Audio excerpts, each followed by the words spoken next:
পৃথিবীতে রক্তের সম্পর্কই সব কিছু নয়, সেটা তোমরা আজকের ভিডিওটা দেখলে বা আমার কথাগুলো শুনলে জানতে পারবে।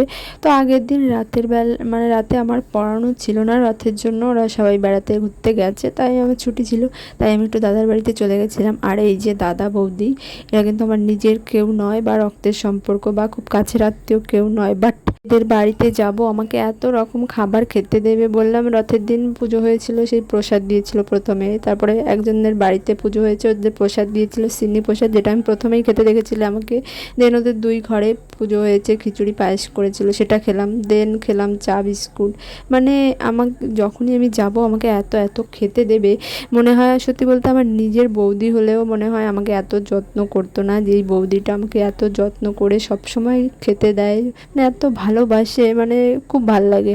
আসলে এখনকার দিনে নিজেদের লোকেরাও মানে এতটা করে না, এরা যতটা আমাকে যত্ন করে ভালোবাসে, তাই আমি ওদের কাছে যাই। বলে না মানুষ যেখানে ভালোবাসা যত্ন পায় মানুষ সেখানে যায়। আমি খুব একটা কারোর সঙ্গে মিশি না, খুব বাজে আড্ডা গল্প পছন্দ করি না, আর এরাও ঠিক তেমনই নিজেদের মতো থাকে, নিজেদের মতোই সময় কাটাতে পছন্দ করে। আর সবশেষে তোমাদের জন্য একটা কোশ্চেন ছাড়ছি, আজ আমি ঠিক কী কী খেয়েছি কমেন্ট করে বলো তো দেখি, কে কে সঠিকভাবে বলতে পারো যে আমি সন্ধ্যা থেকে এখন পর্যন্ত কী কী খেয়েছি, মানে এখনকার ভিডিওতে দেখি, বলো দেখি কে পারো। আর মাত্র কয়েকটা দিন ওয়েট করো, আরও মজার মজার অনেক ভিডিও আসবে। আর আজকের ভিডিও কেমন লাগলো কমেন্ট করে অবশ্যই জানিও। দেখা হচ্ছে নেক্সট ভিডিওতে, সবাই ভালো থেকো।